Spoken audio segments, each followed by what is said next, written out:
ನಾ ಡ್ರೈವರ ಓ ಹಿತ್ತಲಕ್ಕ ಕರಿಬೇಡ ಮಾವ. ಅಲ್ಲ ನನಗೊಂದು ಡೌಟು. ಹಾ. ಇಷ್ಟೊತ್ತು ನಾವು ಡಿಸ್ಕಸ್ ಮಾಡ್ತಿದ್ದೆ ಬಿಗ್ ಬಾಸ್ ಬಗ್ಗೆ. ಬಿಗ್ ಬಾಸ್ ಸೀಸನ್ 12 ಶುರುವಾಯಿತು. ಸುದೀಪ್ ಸರ್ ಗ್ರ್ಯಾಂಡ್ ಫಿನಾಲೆನ ಲಾಂಚ್ ಮಾಡಿದ್ದು ಆಯಿತು. ಕಂಟೆಸ್ಟೆಂಟ್ಸ್ ಯಾರು ಬರ್ತಾರೆ ಅಂತಲೂ ಗೊತ್ತಾಯಿತು. ಹೌದು, ಯಾಕೆ ನಾವು ಇದ್ದಕ್ಕಿದ್ದಂಗೆ ಡಿಸ್ಕಷನ್ ಮಾಡ್ತಿದ್ದಂಥವ್ರು ಸಾಂಗ್ ಆಡ್ತಾ ಇರೋದು? ನಾವ್ ಅದನ್ನ ವೀಕ್ಷಕರಿಗೆ ಹಿಂಟ್ ಕೊಡ್ತಾ ಇದೀವಿ, ಯಾರು ಈ ಈ ಸಲದ ಒಂದು ಸಿಂಗರ್ ಕಂಟೆಸ್ಟೆಂಟ್ ಅಂತ. ಹೋದ್ ಸಲ ನಮ್ಮ ಹನುಮಂತ ಅವರಿದ್ರು, ಉತ್ತರ ಕರ್ನಾಟಕ ಪ್ರತಿಭೆ, ಹಾಡಿನ ಮೂಲಕ ಜನರ ಮನಸ್ಸನ್ನಾಗಿದ್ರು. ಅದೇ ತರ ಈ ಸೀಸನ್ ಅಲ್ಲಿ ಇನ್ನೊಬ್ರು ಸಿಂಗರು, ಅದು ಉತ್ತರ ಕರ್ನಾಟಕದವರೇ ಬಂದಿದ್ದಾರೆ. ಯಾರು ನೀನೇ ಹೇಳ್ಬಿಡು. ಮಲ್ಲು ನಿಪ್ನಾಳ್. Yes. ಎಸ್, ಮಲ್ಲು ಅವರು. ಸೊ ಈಗಾಗಲೇ ಸಾಕಷ್ಟು ವಂಡರ್ಫುಲ್ ಸಾಂಗ್ಸ್ ನ ನಮ್ಮ ಕರ್ನಾಟಕದ ಜನತೆಗೆ ಕೊಟ್ಟಿದ್ದಾರೆ. ಹೌದು. ಅದು ಉತ್ತರ ಕರ್ನಾಟಕ ಶೈಲಿಯ ಭಾಷಾ ಹಾಡುಗಳು. ಶೈಲಿ, ಜಾನಪದ ಒಂದು ಹಾಡುಗಾರರು ಅಂತಂದ್ರೆ ತಪ್ಪಾಗೋದಿಲ್ಲ.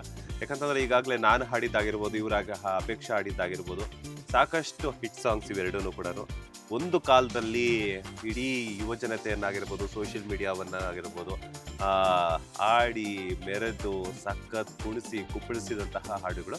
ಸೊ ಅದೇ ರೀತಿ ಮಲ್ಲು ನಿಪ್ನಾಳ್ ಅವರು ಈ ಒಂದು ಬಿಗ್ ಬಾಸ್ ಸೀಸನ್ 12ಕ್ಕೆ ಎಂಟ್ರಿ ಕೊಟ್ಟಿರುವಂಥದ್ದು. Yes. ಏನ್ ಅನ್ಸುತ್ತೆ? ನೀವು ಅವರ ಲಾಂಚ್ ಆಗಿದ್ದು ನೋಡಿದ್ರಾ, ಅದ್ರ ಜೊತೆಗೆ ಸಿಂಗರ್ ಆಗಿದ್ದು ನೋಡಿದ್ರಾ, ಅದ್ರ ಜೊತೆಗೆ ಈಗ ಬಿಗ್ ಬಾಸ್ ಎಂಟ್ರಿ ಕೊಟ್ಟಿದ್ದು ನೋಡಿದ್ರಾ?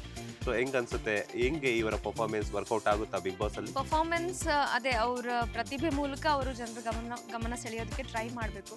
ಬಟ್ ಇವತ್ತಿನ ಅವರ ಒಂದು ಎಂಟ್ರಿ ನೋಡಿದ್ರೆ, ಹಾಗೆ ಅವರ ಒಂದು ಮಾತುಗಾರಿಕೆ ನೋಡಿದ್ರೆ ಯಾಕೋ ಸ್ವಲ್ಪ ಡಲ್ ಹೊಡೆದ್ರು ಅಂತ ಅನಿಸ್ತಾ ಇದೆ. ಬಿಗ್ ಬಾಸ್ ಮನೆಗೆ ಇನ್ನ ಅವ್ರು ಅಡ್ಜಸ್ಟ್ ಆಗೋದಕ್ಕೆ ಟೈಮ್ ಹಿಡಿಬೋದು ಅಂತ ಅನಿಸ್ತಾ ಇದೆ. ಅಂಡ್ ಇನ್ನೊಂದು ಏನಂತಂದ್ರೆ, ಪಕ್ಕಾ ಕಿಚ್ಚನ ಅಭಿಮಾನಿ ಅವರು ಹೇಳ್ತಿದ್ರು. ಕಿಚ್ಚ ಸುದೀಪ್ ಅವರ ಪಕ್ಕಾ ಅಭಿಮಾನಿ ನಾನು, ಹಂಗೆ ಹಿಂಗೆ ಅಂತ ಹೇಳ್ಬಿಟ್ಟು. ಮೇ ಬಿ ನೆಚ್ಚಿನ ನಟ ಬಂದು ಎದುರುಗಡೆ ಮಾತಾಡಿಸಿದಾಗ, ಬನ್ನಿ ಅಂತ ವೆಲ್ಕಮ್ ಮಾಡಿದಾಗ ಆ ಒಂದು ಸ್ವಲ್ಪ ನರ್ವಸ್ನೆಸ್ ಇತ್ತೇನೋ. ಪಾಪ ಅದು ಅಲ್ಲದೆ ಹಳ್ಳಿ ಪ್ರತಿಭೆ ಅಲ್ವಾ, ಸ್ವಲ್ಪ ಅಲ್ಲಿ ಅಂತ ದೊಡ್ಡ ವ್ಯಕ್ತಿ ಬಂದು ನಮ್ಮನ್ನ ಸ್ವೀಕಾರ ಮಾಡಿಬಿಟ್ಟು ವೆಲ್ಕಮ್ ಮಾಡಿದಾಗ ಆ ಒಂದು ನರ್ವಸ್ನೆಸ್, ಆ ಖುಷಿಯಲ್ಲಿ ಏನು ಮಾಡಬೇಕು ಅಂತ ಗೊತ್ತಾಗಿಲ್ಲ ಅನ್ಸುತ್ತೆ. But end of the day ಏನಂತಂದ್ರೆ, ಹಾಡುಗಳ ಮೂಲಕ ಇಷ್ಟು ದಿನ ಆನ್ ಸ್ಕ್ರೀನ್ ಅಲ್ಲಿ ನೋಡ್ತಿದ್ರಿ, ಈಗ ಬಿಗ್ ಬಾಸ್ ಅಲ್ಲಿ ನೋಡ್ತೀರಾ ಅವರ ಹಾಡುಗಳನ್ನ. ಸ್ಟೇಜ್ ಮೇಲೂ ಕೂಡ ಹಾಡಿದ್ರು. ಅದು ಕಿಚ್ಚ ಸುದೀಪ್ ಅವರ ಅಭಿನಯದ ಮುಸ್ಸಂಜೆ ಮಾತು ಸಿನಿಮಾದ ಹಾಡನ್ನೇ ಹಾಡಿದ್ರು.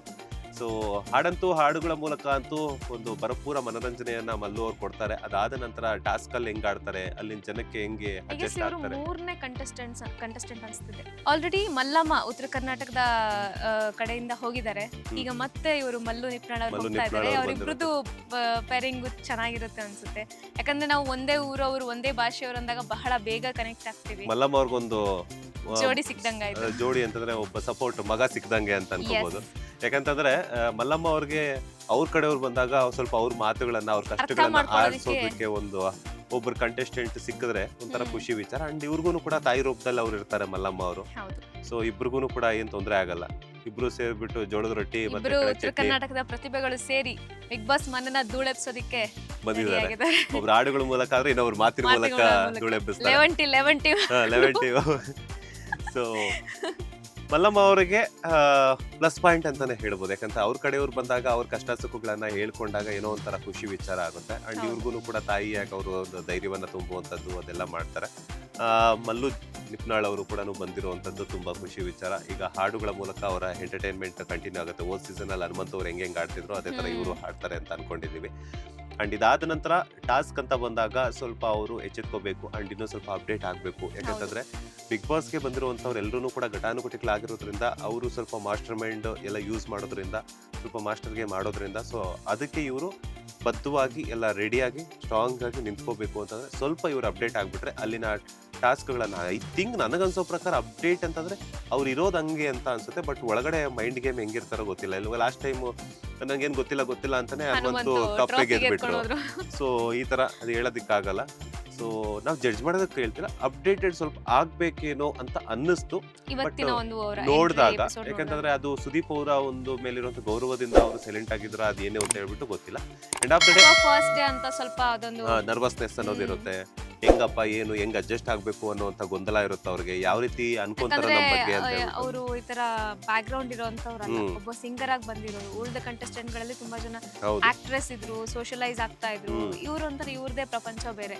ಹಂಗಾಗಿ ಮೇ ಬಿ ಸ್ವಲ್ಪ ಅದೊಂದು ಭಯ ಹಿಂಜರಿಕೆ ಇದ್ದಿರ್ಬೋದೇನೋ. ಒಂದ್ ವಾರದ ತನಕ ಸ್ವಲ್ಪ ಇವ್ರಿಗೆ ಅದಿರುತ್ತೆ. ಅದಾದ ನಂತರ ಸರಿ ಹೋಗ್ಬೋದು ಅಂತ ಅನ್ಸುತ್ತೆ. ಯಾಕಂದ್ರೆ ಮಲ್ಲಮ್ಮ ಅವ್ರು ಸಿಕ್ಕಿದ್ಮೇಲೆ ನಾಳೆಯಿಂದ ಹಂಗೆ ಮಾತುಕತೆ ಶುರು ಆಗ್ತಾ ಹೋಗುತ್ತೆ. ಅದಾದ ನಂತರ ಅಡ್ಜಸ್ಟ್ ಆಗ್ತಾರೆ ಅನ್ಸುತ್ತೆ. ಎನಿವೆ ಬಂದಿರುವಂತಹ ಬಿಗ್ ಬಾಸ್ ಸೀಸನ್ 12ಕ್ಕೆ ಬಂದಿರುವಂತಹ ಮಲ್ಲು ಅವರಿಗೆ ಆಲ್ ದ ಬೆಸ್ಟ್ ಅಂತ ಹೇಳ್ತಾ ಇದ್ದೀನಿ. ಚೆನ್ನಾಗಿ ಹಾಡನ್ನ ಹಾಡಿ ಅದರ ಜೊತೆಗೆ ಆಟವನ್ನು ಕೂಡ ಆಡಿ.